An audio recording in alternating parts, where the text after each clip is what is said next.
В этом году компании «Сахабулт» исполняется 30 лет со дня основания. Долгие годы их продукция является лидером на якутском рынке. Все благодаря качеству изготавливаемых ими изделий. При этом, по словам руководителя компании, введение санкций практически никак не отразится на производстве. Ведь основное сырье закупается не только в России, но и в самой республике.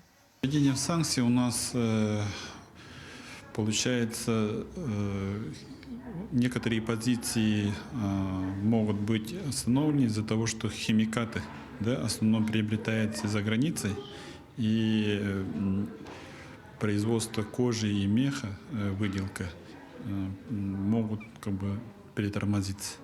Но у нас запасы есть, поэтому мы думаем, что план выполним. Нет никаких проблем и со сбытом изделий. Как правило, якутские потребители зимой предпочитают удобство и тепло модным веяниям. Однако это не значит, что дизайн унтов такой же, какой был 30 лет назад. Мастера цеха следят и за трендами, и за предпочтениями потенциальных покупателей.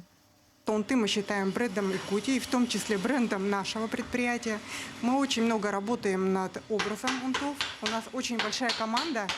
И в создании унтов участвует большое количество людей, начиная от модельера, разработчика, заканчивая швеями, непосредственно теми людьми, кто своими руками отшивает эти унты.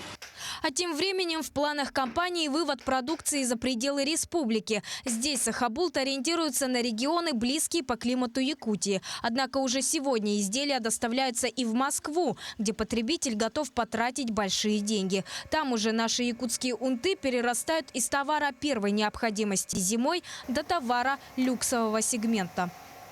В год «Сахабулт» изготавливает порядка 1500 пар унтов.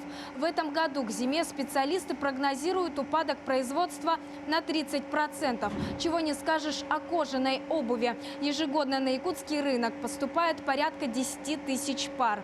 Это количество останется неизменным. Саргалана Неустроева, Джилустан Иннокентьев, Якутск.